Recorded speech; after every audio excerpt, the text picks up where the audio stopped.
बे समाव बिटिआरनि गासै बाहेरानि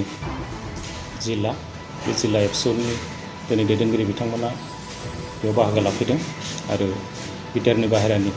दुलाराय बर' फरायसा आफादनि जानानै आं गिबियावनो दिनैनि बे जिखिनि मिडिया पार्सन बिथांमोन दङ बिथांमोनसिम बाहागो लाफैनायनि थाखाय साबायखर बावबाय। जों दिनै थांनाय जि आसाम एसेम्ब्लियाव जि मोनसे बर' कसारि वेलफेयार अट'नमास काउन्सिल बे बिलखौ पास खालामनांगौ दङमोन, नाथाय पास खालामनाय जायासै। जों बयबो मिथिगौ थांनाय जानुवारि दाननि 27 जानुवारि तारिखआव गोदान दिल्लीयाव भारत सरकार, आसाम सरकार, दुलाराय बर' फरायसा आफाद आरो एनडिएफबिनि मोनब्रै फेक्सन आरो इउबिपिअ बे आफादनि गेजेराव जि मोनसे बर' गोजोन गोरोबथा बे जानानै थांदोंमोन आरो बे गोरोबथायावनो मोनसे दफा जों मोननो हादोंमोन 5.1 जे बिटिआर ओनसोलनि बाहेरायाव थानाय एबा प्रस्ताबित बड'लेण्ड ओनसोलनि बाहेरायाव थाबोनाय जेसेबांखिनि बर' गामि बा बर' सुबुं बिथांमोननि राजखान्थियारि मोन्थाय आरो आर्थ सामाजिक आरो राव हारिमु थुनलाइ बिनि जौगानायनि जि मोन्थाय बेखौ मोननो हादोंमोन आरो बेखौ स्टेट एसेम्ब्लियाव बिल लाबोनानै बेखौ पास खालामोब्ला बेयाव इमप्लिमेन्ट जासिगौमोन, एक्जिकिउट जासिगौमोन। नाथाय दुखुनांथाव जे आसामनि WPT आरो BC मन्त्रि चन्दन ब्रह्म बिथाङा बे बिलखौ पास खालामनायनि बेलायाव जि अफिसियेल प्रसेस दङमोन, जे सरकारि जि मावनांगौ दंमोन, दा बेखौ बिथाङा मावफुंना होआसै आरो मावफुंना होयैनि थाखाय बे बिला पास जायासै। आरो जों बेखौनो बुंनांगोन दिनै जों दुलाराय बिटिआर ओनसोलनि बाहेरायाव थानाय बर' सुबुंफ्रा दिनै जों दुखु मोननाय फोरमायदों आरो गोख्रों रावजों जों बिथांखौ सोंखारिनो सानदों। जोङो बिटिआरनि बाहेरानि जेसेबांखिनि बर'फोरनि जि राजखान्थियारि जि मोन्थाय मोननो थांगासिनो दंमोन, दा बे मोन्थाय थांनायनि बेलायाव बिथाङा नैबे बिलखौ पास खालामनायनि थाखाय जों दिनै फिन खेबसेबाव बर' हारिया बन्सित जाबाय आरो बिनि थाखाय जों बिथांखौ बेखौनो जोङो दिनै गोख्रों रावजों बिथांखौ सोंखारिनो नागिरदों जे बिथाङा जोंनि बिटिआरनि बाहेरायाव थानाय बर' सुबुंफोरखौ लानानै जाहाथे राजनिति खालामा आरो एसेबां निकृष्ट राजनितिनि गेजेरजों जाहाथे बिथाङा जोंखौ डिप्रेभ खालामा, बन्सित खालामा, जों बिथांखौ दिनै सोंखारिदों। दा जों दिनै नुदों जे जोंनि लाख लाख बर' जातिफ्रा जोंनि बे बर' कसारि वेलफेयार अट'नमास काउन्सिल बेखौ लानानै जि मोनसे सिमां, जि मिजिं आरो बेजोंनो जोंनि बाहेरायाव थानाय बर'फ्रा जि मोनसे राजखान्थियारि मोन्थाय बेखौ मोननो थांगासिनो दंमोन आरो बेजोंनो लोगोसे जोंनि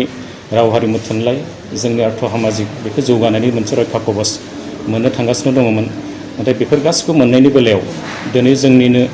बर'नि सानैसो दैदेनगिरि आरो बर'नि सानैसो निकृष्ट राजनितिबिदनि थाखाय बा दैदेनगिरि बिथांमोननि थाखाय दिनै जोंनि बे मोननो थांनाया फेलें जाबाय आरो बेखौ जोङो दिनै माने गोरलै लायाखै आरो बेखौ फैगौ समाव जों बिथांमोनखौ जों बेखौनो खावलायनो सानदों जे बेखौनो जोङो दाबि दैखांदों जे बिथांमोना जाहाथे फिउचाराव बेबायदि निकृष्ट राजनिति गेलेनायनि मुङाव जाहाथे जोंनि लाख लाख बर' जाति जनगोष्ठिखौ बिटिआरनि ओनसोलाव थानाय बिथांमोनखौ जाहाथे डिप्रेभ खालामा। जों मिन्थिनो मोननायाव बिथांमोना मोनसे खोथाल' बुंदों, WPT आरो BC मन्त्रि चन्दन ब्रह्म बिथाङा जे बेयाव बिश्वनाथ आरो सनितपुर जिल्लाखौ बेयाव एक्सक्लुड खालामनानै बर' कसारि वेलफेयार अट'नमास काउन्सिल बेखौ दानो नागिरनायखाय बिथाङा बिलखौ पास खालामाखै होननानै बुंदों। जों बयबो मिथिगौ जे बिटिआर एकर्डआव मोनसे कमिसन दानायनि खोथा जों बयबो मिथिगौ आरो कमिसनखौ दानायनि गेजेराव बेयाव इनक्लुजननि मोनसे बेबस्था बेयाव दङ आरो बै बेबस्थानि गेजेरजों बिश्वनाथ आरो सनितपुर जिल्लाया बिटिआर ओनसोलावनो बे हाबगौमोन आरो दिनै बिटिआर ओनसोलाव हाबोमोनब्ला होमबा जोंनि जि गिबि दाबिमोन बर'फोरनि थामोनथा सिनायथि रैखाथिखौ लानानै जि गोलाव समनि जि आन्दलन, बै आन्दलननि मोगथां जि फिथाइ, बै फिथाइखौ जों मोननो थांगौमोन लासैनो। नाथाय दिनै बिथांमोना मा खालामबाय, दिनै बिथां मन्थ्रिया जों जानि बुजियै बिथाङा दिनै जोंनि बर'खौ आरो थुब्लाब माने खावरियाव बोखावनानै बिथाङा निकृष्ट राजनिति खालामनाय जों बेखौ नुदों आरो बिनि थाखायनो जोङो दिनै दुखु मोननाय फोरमायदों आरो नियर फिउचार जाहाथे बिथाङा बेबायदि आखुथायखौ आरो दिन्थिया आरो बिदि खालामोब्ला हयथ' सानसे समाव जों बुंनो बाध्य जागोन जे बिथाङा हारिखौ लानानै दिनै राजनिति गेलेदों आरो हारिखौ दिनै बिथाङा लानानै फाननो नागिरदों, जों बेखौनो सानगोन। दिनै आं मिथिनायावब्ला दिनै जोंनि इउबिपिअनि जि मोनसे जोंहा आफाद दङ, बे आफादखौबो दिनै बिथाङा दिनै सिङाव हाबनानै बिथाङा थुब्ला मोननै बोखावनाय बादिखौ जों दिनै नुदों। मानोना बिथांनि फेभाराव दिनै बिश्वनाथ आरो सनितपुर जिल्लानि जाय जिल्ला कमिटि दङ इउपिपि दङ बिथांमोनखौ बिथाङा मोजां मोजां बाथ्रा बुंनानै जों जेरैखिजाया बेखौ जोङो PKWSC बेयाव सोनानै होगोन होननानै गोदान काउन्सिलाव सोनानै होगोन होननानै खोथा होदों बेराफारसे जों बेयाव नुबाय जे बिटिआर एकर्डनि जे स्पिरिट बे स्पिरिट मथे बेयाव कमिसन दानानैसो बेखौ बिटिआर ओनसोलाव सोनायनि जि मोनसे थांखि दङ दा बेजों माने बिथाङा बुंनो थाङोब्ला इन्टेनसनेलि मोनसे कन्ट्राडिक्टरि बेखौ लाबोनायखौ जों नुदों दा बेनि थाखायनो जे बिथाङा जिखिनि बेयाव बिलखौ पास खालामनायनि बेलायाव खामानि मावासै जों बेखौ जाति नाङैनो दिनै जोङो बेखौ दुखु मोननाय फोरमायदों आरो जोङो गासिबो 21टा जिल्लानि जि दुलाराय बर' फरायसा आफाद आरो बर' रायजो राजाया दिनै चन्दन ब्रह्म बिथांखौ हाग्रामा महिलारि बिथांखौ खुद्रिनानै दिनै गुबुन गुबुन जिल्लायाव इउपिपिनि बिबानगिरि बिथांमोना रायजो राजामोना दिनै बिथांमोननि बुन्था सावनायखौ जों नुदों बिथांमोननि दिनै प्रटेस्ट बेखौ सावदों जों बेखौ दिनै नुदों आरो जों बेनो दुर्भाग्य जे जों दिनै जाय बिथांमोनखौ हारिनि दैदेनगिरि होननानै हारि सिबिग्रा होननानै आरो बिथांमोनखौनो जोङो हारिनि साफा आदर्श पुरुष हिसाबै मानिबोदोंमोन दिनै बिथांमोनखौनो जोङो दिनै खुद्रिनानै फिन खेबसेबाव जोंनि जातिनि मानसिफ्रानो बिथांमोनखौ दिनै माने बिथांमोननि प्रटेस्ट सावनो गोनां जानाया दा बेयो जातिनि थाखायनो जोबोद दुर्भाग्य दा बेनि थाखायनो आं बेखौनो खावलायदों जे नियर फिउचार जाहाथे जोंनि बे बिटिआर ओनसोलनि बाहेरायाव थानाय बर'फोरनि राजखान्थियारि जि मोन्थाय बेखौ मोननो थांनायनि बेलायाव जाहाथे बिथांमोना थाबैनो आरो राहा लामा लायो जों बेखौ खावलायदों आरो नङाब्ला जोङो फैगौ समाव जे बिथांमोनखौ जों हारिनिनो साफा दिनै बिथांमोना जोंनि जौगानायखौ बिथांमोना लुबैया बा जोंनि गेजेराव हारिनि गेजेरावनो बिथांमोना जे मोनसे खैसारि खालामनानै आरो थुब्ला बोखावनो नागिरनाय बे थासारिया बेयाव नुजागोन दा बेनि थाखायनो आं बेखौ खावलायदों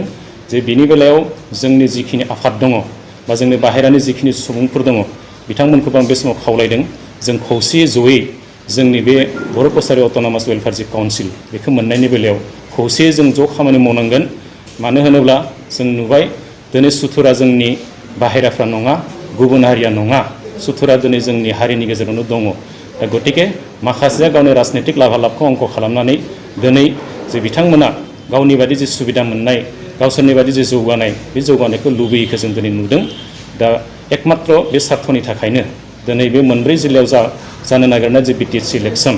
बे इलेक्सनाव बिथांमोना दिनै एसे बेकफुटाव बा बिथांमोननि जे थासारिया एसे गावसोरनि फेभाराव थानाय नङा बे बाथ्राखौनो साननानै हयथ' दिनै बे बिलखौ पास खालामासै जों बेखौ सानदों दा बेखायनो बेबादि निकृष्ट राजनितिनिफ्राय बिथांमोना एसे जानगाराव थानांगौ गोजानाव थानांगौ नङाब्ला सानसे समाव जोंनि बे बिटिआर ओनसोलनि बाहेरायाव थानाय बै बर' सुबुंफ्रा खिन्थु जि बिक्षुब जागोन आरो बै बिक्षुबखौ बै समाव बिथांमोना मिन्थिगोन बे खुद्रिनायखौ जेब्ला बिथांमोना राजा लामा रेल लामायाव जेब्ला नुगोन बै समावसो बिथांमोना बै जि सिटुवेसन जागोन जि थासारि जागोन बिनि दायनिगिरियाबो खिन्थु बै जोंनि बर'नि दैदेनगिरिफ्रानो जागोन बै चन्दन ब्रह्ममोन मन्त्रि बिथांमोनानो बिनि दायनिगिरि जागोन आं बेखिनि बाथ्रा बुंदों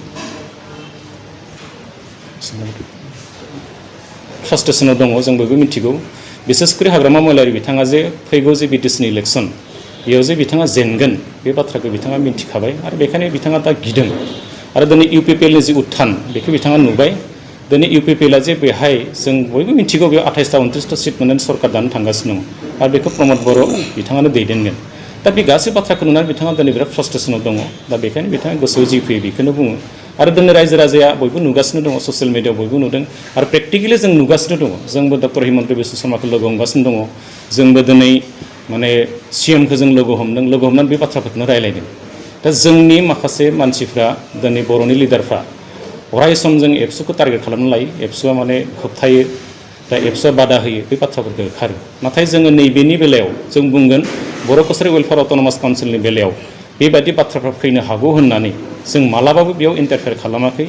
इउपिपिआ बिथांमोना अफिसियेल जि प्रसेस जि खामानि बेखौ बिथांमोना गोसो गोथारै मावबाय थादों आरो दुलाराय बर' फरायसा आफादा बिथांमोननि मावनायनि जे आपडेट जों बेखौसो लाबाय थादों मानोना बिथांमोना जोंखौ बुंबाय थादों जे जोंजों मन्त्रि दङ जोंजों एमपि दङ जोंजों हाग्रामा महिलारि दङ बेखायनो बे बिलखौ जेरैखिजाया जों पास खालामना होगोन मानोना बिथांमोनानो जोंनि लिडार नाथाय दिनै जों नुबाय बे गासिबो उल्थाजोब जों दिनै नायदों जे जोंनि आसामनिनो माखासे मन्थ्रिफ्रा जे जोंनि बर'नि जि मन्थ्रिफोरनि जि सिंनि खोथा जे बिथांमोननि जि माने मा होनगोन बेखौ बिथांमोना जे अकर्मण्य बिथांमोना जे मावनो गोसो गैया बै बाथ्राफोरखौ दिनै जों गुबुननि खुगानिफ्रायसो दिनै खोनासंनो बाध्य जादों खोनाहोदों जोंखौ दिनै दा बेयो बिराद दुर्भाग्य मैयासो जों बयबो मिथिबाय मरान मटकनि बिलखौ लाबोबाय कुच राजबंशीनिखौ लाबोबाय दा जोंहा दिनै बर' मन्त्रि दङ बर' मन्त्रि थासेयावबो हाग्रामा महिलारिमोन बादि थासेयावबो बिश्वजित दैमारिमोन बादि थासेयावबो दिनै बर'नि बिलासो पास जायासै बर' कसारि वेलफेयार अट'नमास काउन्सिला आरो बेनिफ्राय दुर्भाग्य हयथ' जेबो गैया दा बेखायनो बिथांमोना गावखौ बासायनो थाखाय डिफेन्सिभाव माखासे बाथ्राखौ बुङो आरो बेयो थार नङा आरो दिनै समग्र जाथिया समग्र बर' जातिया दिनै नुगासिनो दङ जे बिथांमोना मा मावगासिनो दङ दा बिथांमोननि जे बुंनाय भाष्य हाग्रामा महिलारि बेथ' बिराद दुर्भाग्य आरो फारसेथिं बेबो फ्रास्ट्रेटेड बिथांनि जे भाष्य बियो बिराद माने मा होनगोन बेखौ बिथाङा माने गिनानैसो बे खोथाफोरखौ बुङो आं बिदि सानदों बुंनांगोन जे कि सिगनेटरि हिसाबै जोंनि बिटिआर एकर्डआव दुलाराय बर' फरायसा आफाद एनडिएफबि थाबाय बेराफारसेथिं इउबिपिअ थाबाय दा जोङो अरायसम माने बर' कसारि वेलफेयार अट'नमास काउन्सिल बेखौ लानानै दुलाराय बर' फरायसा आफाद आरो इउबिपिअजों जों रायज्लायबायानो थादों आरो जोङो बिटिआरनि बाहेरायाव थानाय जोङो नैबे मोननै आफादानो जों मेजर रलखौ प्ले खालामनांगोन आरो बिथांमोनखौ आं बेयाव खावलायनो सानदों जों जाहाथे राजनितिनि मेरपासाव मालाबाबो जाहाथे जों गोलैया आरो जोंनि गेजेराव जे ओरैबायदि नङा जे जों बै माने मन्थ्रियानो जा सोरबा एमपियानो जा सोरबा सिफआनो जा बिथांमोनखौ जोङो अरायसम सरकारनि नोजोरजों नायनांगोन बेयाव आंनि नोंनि जोंनि होननाय जेबो गैया बे बर'आनो जा जियानो जा नोंथांनि फंबाय जा बिदा जा सरकारा सरकारखा आरो अरायसम जों सरकारखौ सरकारावनो दोननानै जों बाथ्राफोरखौ रायलायनांगोन आरो बेखौ आंनि नोंनि जोंनि होननाय जेबो गैया आरो दिनै आं इउबिपिनि दैदेनगिरि बिथांमोनखौ साबायखर बावगोन बिथांमोना जथेस्थ' नाजादोंमोन खिन्थु दिनै जे बिथांमोना सिगाङाव जि साननाय जि बाथ्रा मन्थ्रिया जोंनिखा एमपिया जोंनिखा उमुगा जोंनिखा होननानै बिथांमोना जेरैबायदि आसा खालामनानै फैदोंमोन दिनै बिथांमोना जि आसा खालामनाय आरो जोंबो दुलाराय बर' फरायसा आफादा जोंबो आसा खालामदोंमोन नाथाय जोंनिनो दिनै जाय बिथांमोनखौ जों बिराद बिसास खालामदोंमोन जायफोरखौ जों लिडार होननानै मानिदोंमोन नाथाय दिनै बिथांमोनानो